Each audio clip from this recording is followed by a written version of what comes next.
It is my absolute pleasure to introduce Yiping Ong, who teaches at Johns Hopkins University, where she is an associate professor of comparative thought and literature. Her research has two central subjects: the nature of self-knowledge and the relation between literary form and philosophy. Her first book, The Art of Being, Poetics of the Novel and Existential Philosophy, examines issues of authority, freedom, and self-knowledge in realism, bringing together the history and theory of the novel with existentialism. And that's available at Harvard University Press. It received an honorable mention for the Thomas J. Wilson Prize presented by Harvard University Press for an outstanding first book across the arts and sciences. She is currently at work on a second book that explores the power of literary form to illuminate structures of oppression, inauthenticity, and dehumanization in the everyday. Ong has also published on Kafka, Wittgenstein, Beauvoir, Naipaul, Cavell, Tolstoy, Mad Men, The Odyssey, and Tao Te Ching. I actually had to check that list. That's a lot of different people. It's very impressive. Our talk today looks at the dominant narratives of modernity from the perspective of a second-generation Chinese Malaysian immigrant to the United States, exploring themes of tradition and inheritance in the work of two modernist authors, James Joyce and Akutagawa Ryunsuke. Without further ado, if we could all give a warm welcome to Yiping Ong. Thank you very much to Professor Burgers for that introduction. Can everyone see my screen here? Good. Yes. Okay. Great. So I'm very happy to be here today, wherever here is in our strange virtual universe.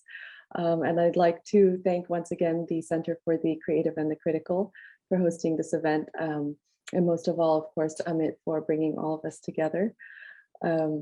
His invitation to write a paper that one wouldn't hear at an academic conference inspired this experiment. So this is sort of a hybrid personal essay that crosses between topics in modernism, Sinophone studies, and comparative literature.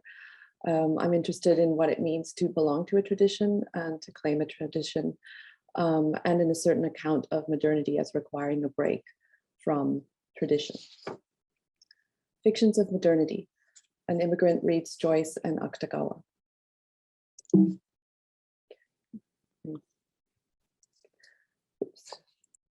Cumberland Elementary School, West Lafayette, Indiana, 1984. Every morning I faced the front of the room, placed my hand on my heart, and pledged allegiance to the flag. In one voice, we first graders sang, "My country, 'tis of thee, sweet land of liberty, of thee I sing." My knowledge of history and geography was patchy at best. Above the sofa in the living room at home hung a huge National Geographic map of the world. The tiny jutting peninsula of West Malaysia was pink. The United States, in the middle of which home and school stood, was the pale alligator green of a dollar bill. But even this tenuous hold on my place in the world did not keep my mind from snagging, like a record scratching, each time it reached the words, "Land where my fathers died, land of the Pilgrim's pride." This wasn't the land where my fathers died. Whose fathers were we singing of, and whose pride? In our new land, we were fatherless, without ancestors, without history. The apple trees my father planted in our backyard were hallucinations of their rosy counterparts in the pages of a catalog. The fruit they bore was wormy and riddled with holes. It fell in rotting heaps beneath the trees, festooned by swarms of wasps and yellow jackets. I watched my father gather them up and gloomily dump them in the compost heap, lest they damage the blade of the mower. Sometimes he would cut one open at the sink and show me the small worm that had buried in its flesh. "Waste," he would sigh, tossing it. Whatever promises the land might have made to others, we were unprotected. Yet my parents persisted, sowing a medley of plants behind the fruitless orchard. Strange crops, finding their roots in the Midwest soil for the first time. Bok choy, choy sum, snow peas, daikon, and rows upon rows of the tiniest, hottest peppers ever to cross your tongue. We were told growing up that at home, and this meant in Malaysia, these chilies were used to delight the palates of grown-ups and to punish children who used words they should not. The words "at home" were foreign to me, the feeling they summoned up in my parents equally so. Like the mysterious and sometimes fatal ailment befalling Swiss mercenaries away from home, The feeling seemed to be triggered by random, unrelated phenomena. The taste of chilies, an old Chinese love song, a faded photograph, the sky blue flash of an aerogram tucked in the mail. From the eyes of a child, the only discernible symptom was that the person affected seemed to suddenly sink into another world, remote and unreachable, from which only the briefest, most suggestive remnants of stories could be salvaged. Nostalgia. This was the name that 19-year-old Johannes Hofer gave to the ailment in his 1688 medical dissertation on Swiss soldiers who were pining away and dying for no discernible reason. But over the centuries, as more and more doctors studied it, they found a bewildering set of symptoms with no predictable cause, and most tellingly, no cure. Leeches, warm hypnotic emulsions, opium, and a return to the Alps, all were prescribed in turn, writes Svetlana Boym in The Future of Nostalgia. But, quote, by the end of the 18th century, doctors discovered that a return home did not always treat the symptoms.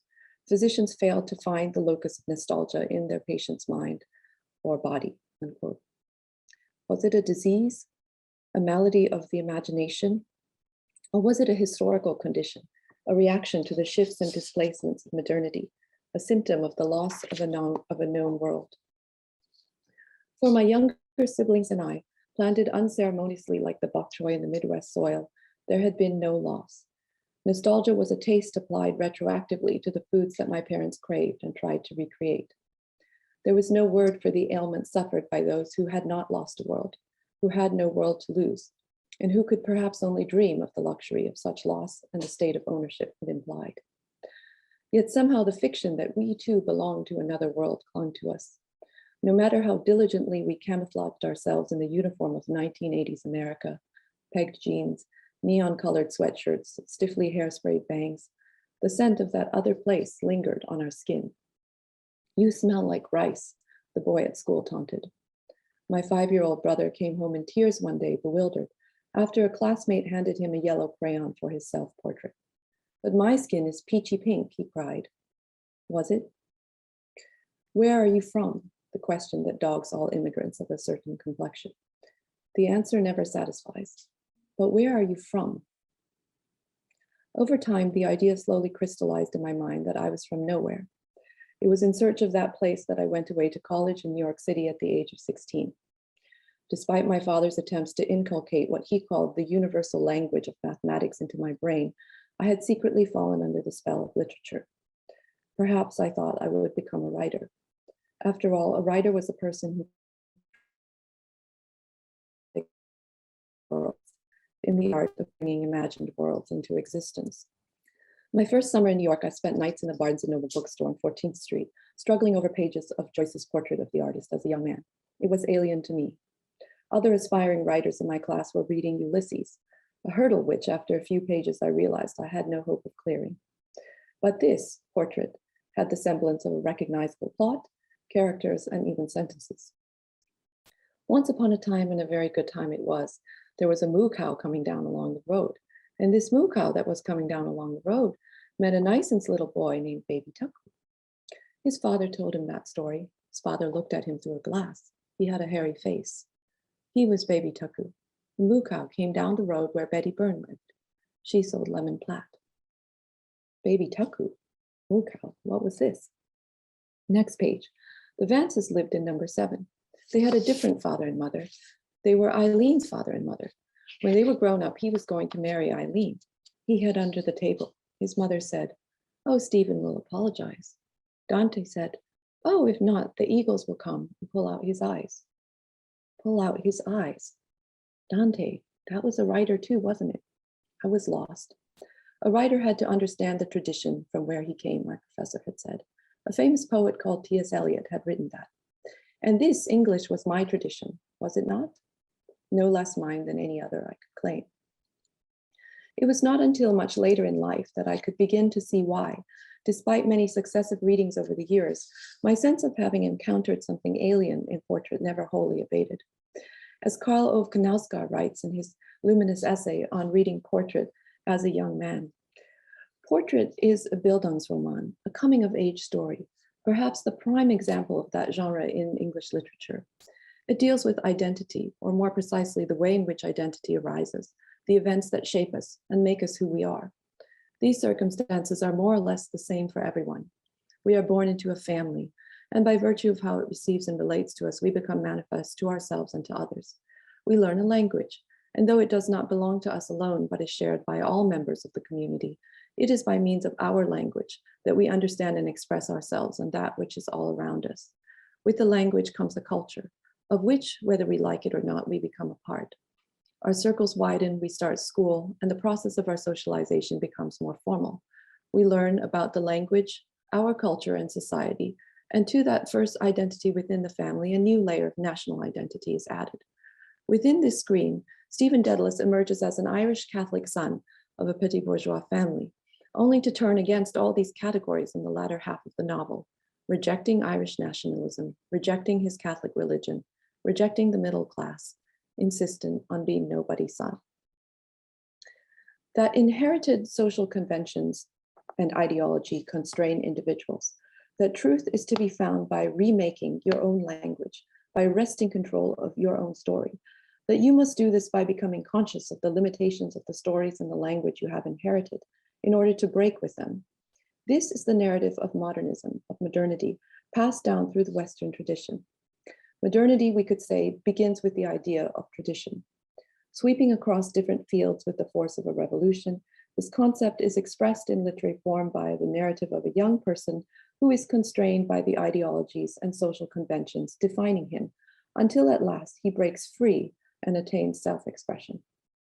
For this is what it means to be an artist, to be a self in modernity. You must create yourself from the fragments you have shored against your ruins. Even as an infant, as one hardly initiated into language, the tools Stephen Daedalus will need to refashion his world and self are already ingrained in the very structure of his consciousness. To grasp the complex labyrinth of the world into which he has been dropped, he must simplify and condense it, break it apart. Colors, smells, textures, warmth, cold, wetness, immediate sensual associations. Reassemble it, the primal and contrasting pairs of mother and father, Uncle Charles and Dante, warm and cold, Eileen and Stephen. His mind works through largely unconscious associations, rhymes, patterns, repetitions, sense impressions, constantly creating elegant new patterns of meaning, even new words, as it drops at anything, even as it drops everything that is confusing and redundant from its purview. In this way, a kind of beautiful poetry arises from the conjunction of the mysterious abstract word with the concrete central experience. Childhood and artistry are inextricably linked. The way the child sees the world is associated with a new way of representing reality. And Stephen, from the beginning, emerges as an artist of consciousness, as the maker of a new semantic world. Like his mythic namesake, he will use the power of his craft to free himself from the identities that bind him. The voice we hear in the opening sentence of Portrait, however, is not the voice of Stephen himself. It is the voice of Stephen's father, telling a story to his son.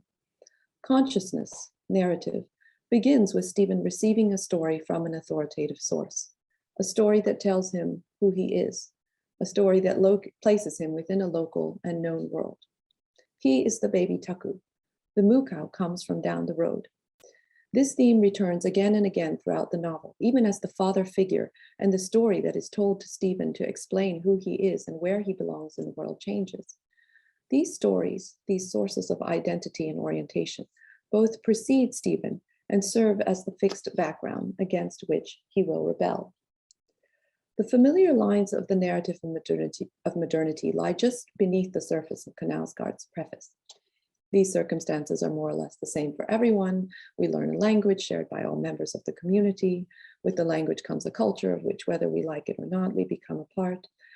So it becomes our culture, our society. And with that possession comes the right to disown, to reject everything you have inherited and to make yourself anew. But what is modernity then for those who have never been captured, never been pinned down, internally defined by the weight of a language and a culture and a society? What did I have to escape?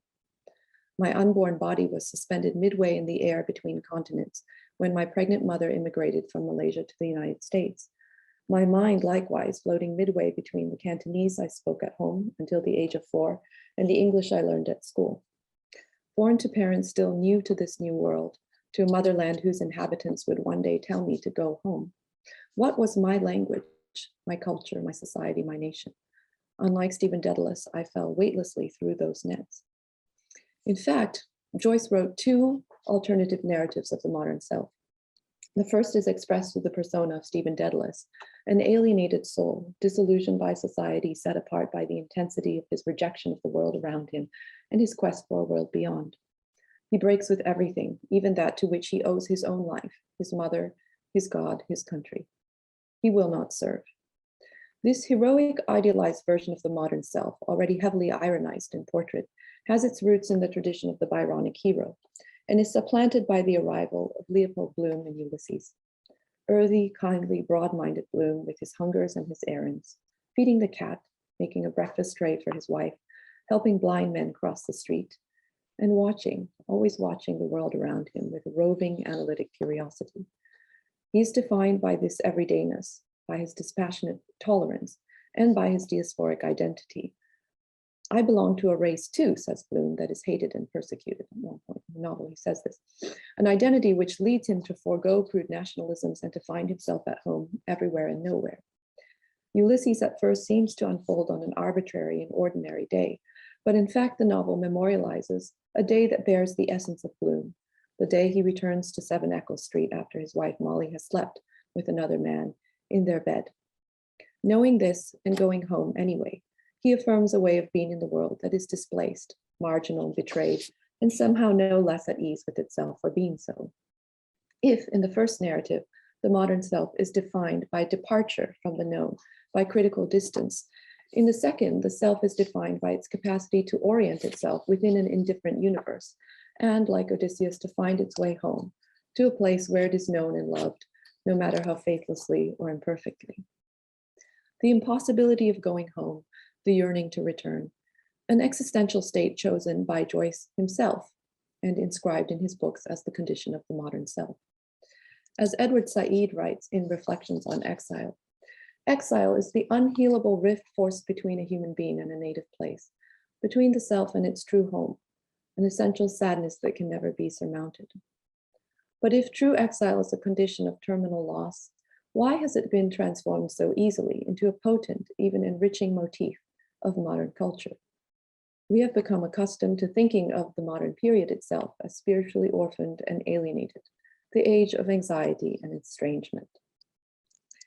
So in Lukasz's idea of the transcendental homelessness of the modern subject in the theory of the novel, that homelessness must be understood as the more primordial phenomenon in being and time. We see concrete human experience being used to think through a kind of metaphysical condition that defines modernity. Yet such thinkers aestheticize the actual horror of exile, argues Said. In erasing the reality of this suffering, they also obscure its compensatory narratives. And this is Said. Exiles feel an urgent need to reconstitute their broken lives, usually by choosing to see themselves as part of a triumphant ideology or restored people. The crucial thing is that a state of exile free from this triumphant ideology, designed to reassemble an exile's broken history into a new whole, is virtually unbearable and virtually impossible in today's world. The seed of this triumphant ideology, what Svetlana Boym calls the restorative nostalgia that is at the core of recent national and religious revivals, surfaces in the Circe episode in Ulysses. Bloom's humble, tolerant, cosmopolitan facade gives way to lurid fantasies of being named mayor of Dublin and anointed as Leopold I, founder of the new Bloomusalem. Women fall at his feet.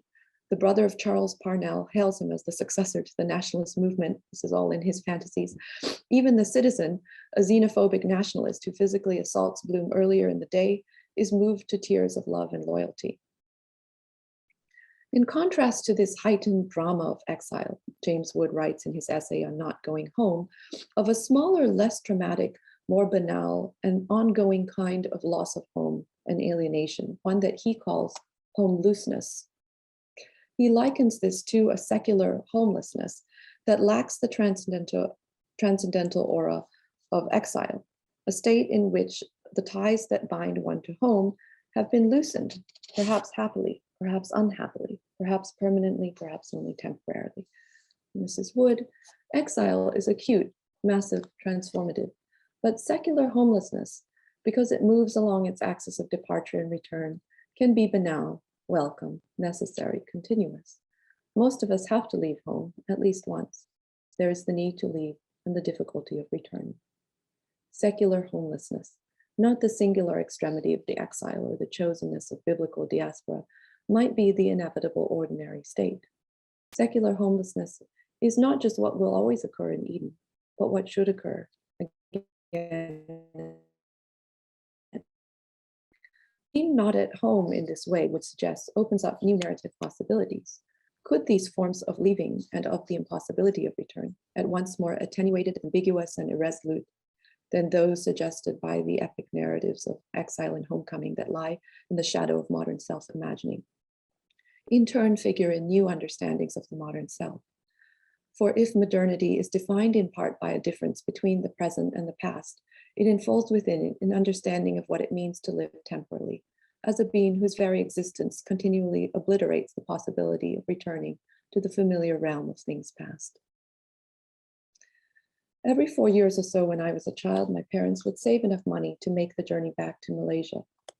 Going home, as they called it, to that bustling world of cousins and grandparents, great uncles and great aunts, was a shock to the system.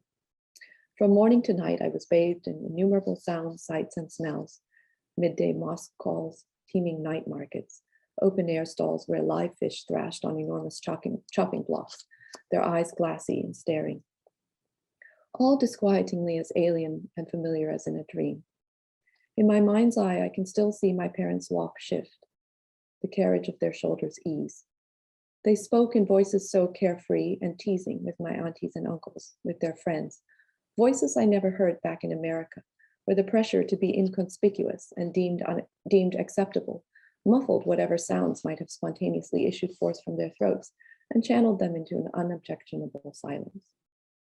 They knew this world like the palm of their hand, knew the bats that stole bites from the mangoes in my grandfather's tree, knew how to read the moody continents of a monsoon sky. My sister and I followed their quick steps down a maze of narrow alleyways as they led us back on paths we never could have found on our own.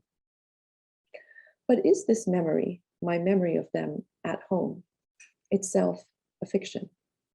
How at home were they actually in Malaysia? The overseas Chinese diaspora that settled there in pre-colonial times, a minority without a local homeland, were merchants appointed by local rulers to serve as trade intermediaries between Europeans and the indigenous populations. The elite ruling classes, as Wu Ling Chong argues, quote, preferred the Chinese to indigenous people to fill this occupational niche in order to prevent the rise of an indigenous merchant class that might challenge their position, unquote. Eventually, Chinese merchants controlled the trade of key commodities: rice, timber, palm sugar, tin, pepper, gold, tobacco, across the Southeast Asian seas. These trade networks never consolidated into an ethnically unified coalition. They functioned along traditional clan lines. Competition between rival clans sometimes resulted in fleeting alliances and more often broke out in open conflict. And eventually migrant laborers were also trafficked along these trading routes. In the colonial period, tensions between the Chinese merchant class and local rulers intensified with the divide and rule policies of the Dutch in Indonesia, the Spanish in the Philippines, the French in Vietnam, Laos, and Cambodia, and the British in Malaya, Singapore, and Borneo. In 1914, the King of Siam published The Jews of the Orient in English and Thai newspapers, comparing the dangerous characteristics of the Chinese in Southeast Asia to the Jews in Europe. That's 1914. So the flame of anti-Semitic sentiment fanned throughout the post-colonial period eventually exploded in violence. The Suharto regime dubbed the local Chinese community in Indonesia the Chinese problem, enforcing an assimilationist policy aimed at severely curtailing Chinese cultural expression. During this period, thousands of Chinese Indonesians were massacred. In 1969, inter-ethnic riots broke out between the Malays and the Chinese in Kuala Lumpur. The burning and looting of Chinese shops and houses left thousands of Chinese refugees adrift. In the immediate aftermath of the riots, the Malaysian government passed a reverse affirmative action policy to restructure ownership and opportunities throughout the country. The story of my parents' decision to leave Malaysia less than a decade after these events was never spoken of in my family. I learned about the riots from history books much later. What happened to them fell into a strange but very interesting category of stories, stories that exist in a commonplace way, but are for some reason not told, withheld, kept back. The reasons for this are not straightforward. When asked why they did not think of fighting back in the massacres, an elderly Chinese Indonesian man explained that they considered themselves merely a guest on other people's land.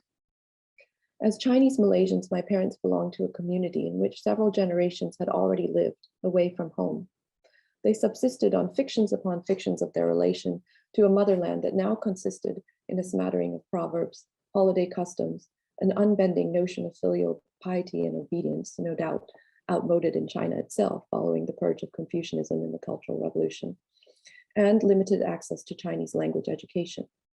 All this was overlaid with the requisite layer of Anglophilia, dusty stacks of Hello magazines, marmalade on toast at breakfast, British accents passed down from the colonial period or acquired while studying abroad. And on my mother's side, a devout Catholicism cultivated by decades of Franciscan efforts in Borneo. My father, educated in missionary-run English schools and teaching in a Malay university, could write and read in these languages more readily than in the various Chinese dialects spoken by his family. Where then was home? Where tradition? The hazy myth-making of empires stacked upon one another like comically mismatched hats. Underneath, the emperor had no clothes. Nothing was solid, everything melted into air. Not because something previously transcendent and whole had fallen apart, but because all along, the illusion had been built on flimsy fragments that barely fitted together. The thing about narrative is that it needs beginnings and ends. When I went in search of mine, they seemed to be frayed beyond recovery. Or rather, the history that would have provided claim to a tradition and point of origin seemed less to be a coherent melody with a marked beginning and an end, and more a fugue of overlapping lines that wove together, disappeared, and reappeared. Inarticulate, of speech not clear or intelligible, in biology not jointed or hinged, not composed of segments connected by joints, to lack internal form and composition, and thus to be incapable of expression. A modernist problem, in short. Eliot recognizes Joyce's solution in Ulysses, Order, and Myth. Quote, in manipulating a continuous parallel between contemporaneity and antiquity, Mr. Joyce is pursuing a method which is simply a way of controlling, of ordering, of giving a shape and a significance to the immense panorama of futility and anarchy, this very Eliot, which is contemporary history. Eliot and Pound venerated Joyce's rediscovery of the Homeric epic as the key innovation that unlocked a path forward for modernist writing. It simultaneously provided a formal solution to the formlessness of a present overdetermined by empirical conditions and repaired the rupture between past and present that modernism itself occasioned. Yet in Ulysses, there is at all times the sense that the Odyssean scaffolding floats awkwardly above and beyond the material it is meant to compose, re-inscribing rather than resolving the dilemma of how the literary past is to imbue the present with meaning. A different path through this impasse might be found in Akutagawa's story, Autumn Mountain. Published in the Kaizo magazine in January 1921, it is Akutagawa's retelling of a Japanese translation of a Chinese anecdote, a record of an autumn mountain painting by the Qing dynasty painter Yun Shouping. The main characters in Akutagawa's story are hence all actual figures from late imperial Chinese art history. And this gets a bit complicated because these painters all use several alternative style names, sobriquets, pseudonyms, and courtesy names, and so on. And so in what follows, I'm going to refer to them by the names that Akutagawa uses, and these are highlighted in red. I'll try to come back to this in just a second. Akutagawa himself revered classical Chinese painting and literature, and in fact embarked on a 4-month-long trip to China shortly after Autumn Mountain appeared. In addition to embedding the work of the great painter Huang Gongwang, who was emulated by generations of painters in China, the fiction itself also carries on motifs that recall the ancient tradition of Chinese ghost tales: a rundown house, a strange disappearing owner, a painting whose power seems to wax and wane mysteriously. Is the tale emulation, translation, rewriting? In this story, a classical painting that appears as the source of meaning, value, and absolute beauty is continually withdrawn from view, placed at a geographical distance, glimpsed at temporally discontinuous intervals, seen at a social remove. It appears to exist as an unchanging totality, charged with immanent meaning, yet its mysterious aura waxes and wanes, flickering and vanishing when seen in a different place or time. The strange disappearance and reappearance of the painting raises further issues of authenticity and authority. What does it mean to receive and claim the authority of the past when such knowledge provides the key to going on?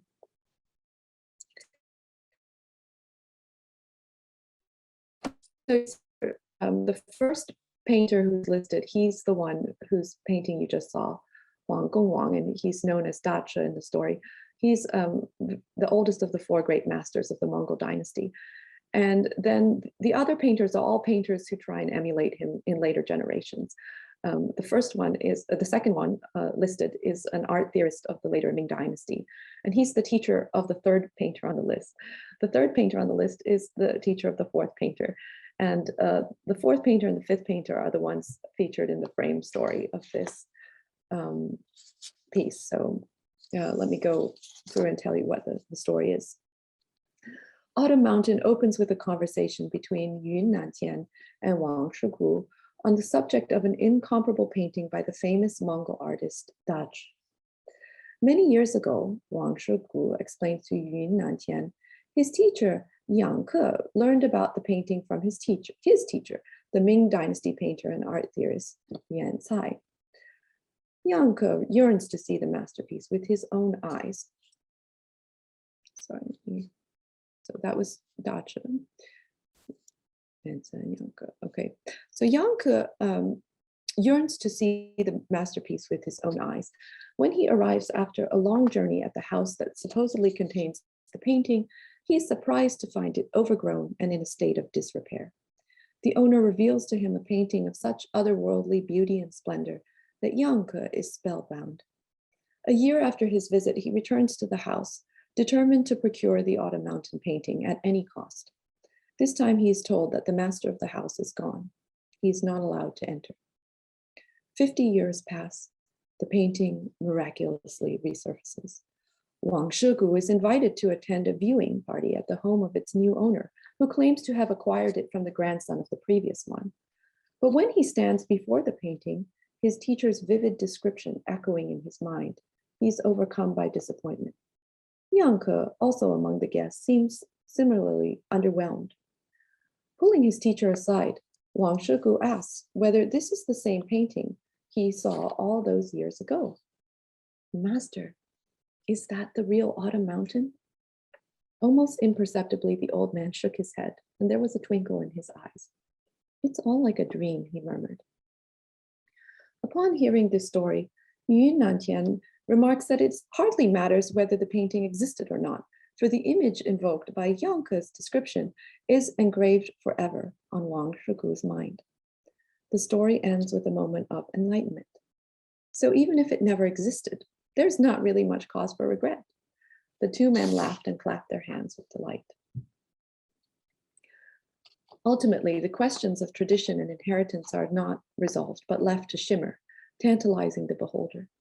The painting is described in the story as radiating such otherworldly beauty that Yang Ke and the original owner are at a loss for words when they see it. The owner confesses, "The fact is that each time I look at this picture, I have the feeling that I am dreaming, though my eyes are wide open. I cannot help feeling that it is I alone who see its beauty, which is somehow too intense for this world of ours." What you just said brought back these strange feelings. The painting calls on its beholders to confront their own consciousness, to answer to the status of what enraptures and claims them. Yet its elusiveness unsettles these same claims. In the words of Ellie Friedlander describing Wittgenstein's Tractatus, it is as if the painting, quote, "perspicuously presents an empty place," unquote, a place of non-meaning, from which the search for meaning itself can be seen in a new way. Staged via successive and nested retellings, the temporality of this search unfolds in neither linear nor circular fashion, but endlessly spirals into and out of its beginnings and endings. The story releases the possibility of a beauty and value not to be found in the conviction of authenticity and its logic of identity, but in the afterlife of its retellings, a process through which something precious and formative is engraved on the mind. But what was it? We hold these tales as we hold dreams, uncertain. Thank you.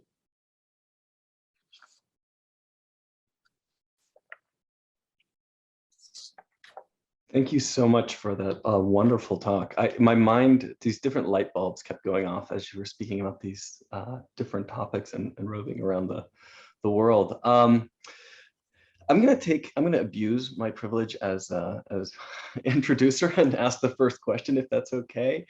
I was thinking about the way in which modernism and modernity can only establish itself through a foil, right? That it by necessity, it has to say, well, people had entrenched identities before, and therefore they have become moored under modernism, and before everyone was just, studying their place. How do you think Akutagawa speaks back to this? But also I was thinking, the person who came to mind was Pramudia in Indonesia, who's thinking about reconstituting an Indonesian identity as he's in prison. And he's not very picky about what that consists of. He's taking parts from different identities and saying, this is in Footsteps. I think the narrator says, like, I can take part Dutch, I can take part Malay, I can take part Chinese. This is irrelevant. It's just, there's so many different options to choose from. So in what way does that speak back to the very narrow notion of identity that's being trafficked in the more European context? Mm-hmm. Thanks so much, Just. I don't know about that Indonesian writer, but I'd be really interested in reading more. So yeah, first, the idea of this radical break that, all the cool experimental stuff happened after 1920 or whenever, that always seemed a bit suspect to me. And second, it always struck me as an interesting kind of luxury of privilege to posit such a break. That's not an item of priority on your to-do list if your ancestral tradition feels distant or uncertain, or if for that matter, if your foothold in present society and culture is less than secure. So and yet I do think that a question about how to inherit the past is central to modernist traditions in many places in the world, not just in the West. And there are different ways of making sense of, narrating the quest for meaning that takes place in the wake of such a question. And that's why I'm interested in this Akutagawa story. I think the story pulls away from that binary of either, a true homecoming or a permanent exile, either identification or alienation. It's looking at that obsession with the relation to origins in a different way. And part of it is, that if in a kind of cosmopolitan version of modernity, maybe something like what you describe in this Indonesian writer, we foreground ideas of dialogue and hybridity and encounter with the other. In Akutagawa, you find that the other is also the self, right? And the encounter may be actually a kind of haunting, a presence that is also an absence. And that idea of haunting in turn gives us a new lens to look back on other modernist texts, for example, on Joyce's Ulysses, which is absolutely filled with ghosts.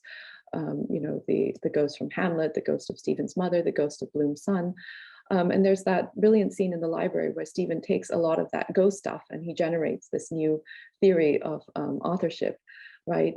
So maybe haunting and being haunted by these ghosts, these absences in the past, in this uncanny way, perhaps that's also can be a way that new paths forward are catalyzed. And that's a very different, it seems to me, a very different way of thinking about the problem than breaking with the past as this requirement for a kind of originality or creativity. Thank you for the question.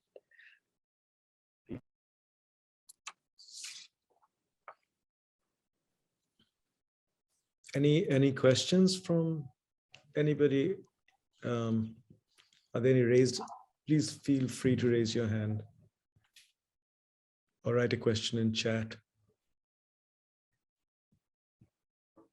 That was a lovely talk. I mean, I'm so glad you took up this kind of idea of experimenting with the form and you know and produced this. It was great. You said something about Bloom, right?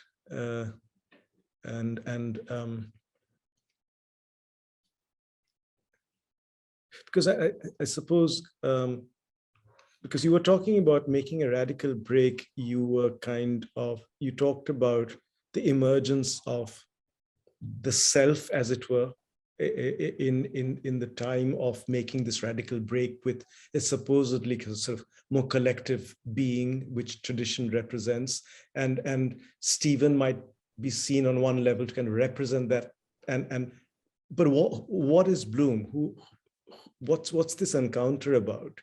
And it struck me that yes, modernist literature is so structured around those sorts of encounters. Where there might be a kind of self-emerging in a particular protagonist who also might be the kind of autobiographical trace of the author, such as Paul Morel in Sons and Lovers. But then there is the father, who in Sons and Lovers, who is almost non-verbal and musical. I mean, he whistles as he works. Paul Morel's mother was drawn to him because he danced so well. But he's not pre-modern, he's modern. He's another he's a manifestation of a tension within the modern, right? It's different from this emergence of the self that Stephen or Paul represents. I find so many works structured around figures like Stephen and Bloom, or Paul Morel and his father. And I was just wondering whether that resonated with you and your experience as you kind of describe being a person in America in the 80s, who didn't have a kind of tradition to rebel against or form a self against. Was there a friendship anywhere similar to these encounters? Do you see what I'm saying? Not a friendship between two selves, but two different ways of inhabiting the modern. Yeah, that's very interesting. I mean, just when you're saying this, I'm kind of struck by something interesting about modernism, which is that at the moment that this, what Knausgaard describes as this kind of exemplary Bildungsroman of portrait comes out, that's also the moment when we stop seeing Bildungsroman as a really viable form, and we start seeing more and more of this Verlendungsroman, this novel of winding down. Mrs. Dalloway, the character or Bloom for that matter, really is somebody who's in the middle of his life. He's not going to become anybody different. He's already gone through some really serious tragedies in his life, and he's accepted and he's resigned to that. So there's not going to be any kind of major process of identity formation in that figure. And yet he is needed in some way to complete Stephen's story, right? So it begins with the 3 chapters on Stephen, and then it quickly moves on to Bloom. And I don't know, there's a lot going on there. One, I think, I couldn't help myself from having that picture of the Garden of Eden there, because of course that's the origin of the exilic motif in Western literature, and it links exile to sin, right? And that's very much something that Stephen Daedalus himself is obsessed with, right? Like, I've got to get away from this sinful thing that I did, or can I ever get away from the sinful thing that I did in breaking with my mother? And for Bloom, it's like there isn't that sense of him, when he goes out from his home and then he comes back, there isn't this sense that he's trying to, except for in the Circe chapter there, that deeper layer comes out. But for the most part, he's at peace with his inadequacy, which is something that older people are, I suppose, and don't so it's interesting. I mean, I think, you asked about the personal register. For me, there's something of an intellectual father figure, I suppose. I never thought of it in this way, but when I started graduate school, I was in philosophy, which was very analytic, and I had been studying comparative philosophy. I had tried to learn Sanskrit, and I was very interested in Buddhist and thought and so on, and how to link that with Wittgensteinian ethics. I was very interested in all this, but I went to graduate school, and the first time I mentioned any of this in a seminar, it was like, no, we don't do any of that, and so at that point, I felt kind of lost in the sense of not having an intellectual home.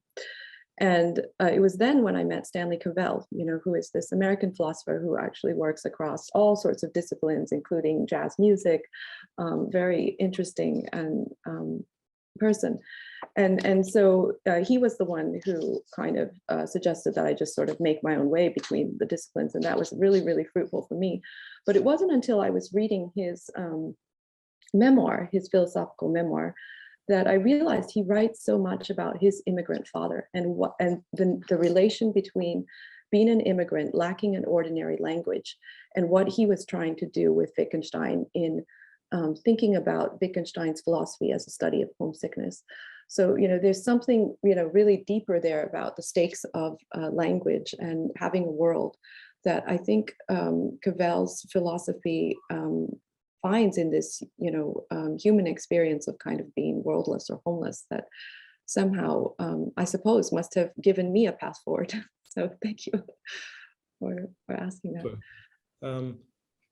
Are there any questions or any other questions? In which case, I mean, because anyway, we are running quite late. It was wonderful to listen to you and to access new ways of thinking about how one might approach this subject. So thank you very much for this experiment with the approach to the theme. Yeah. So thanks. Thanks. Thank you. Thanks, Joost.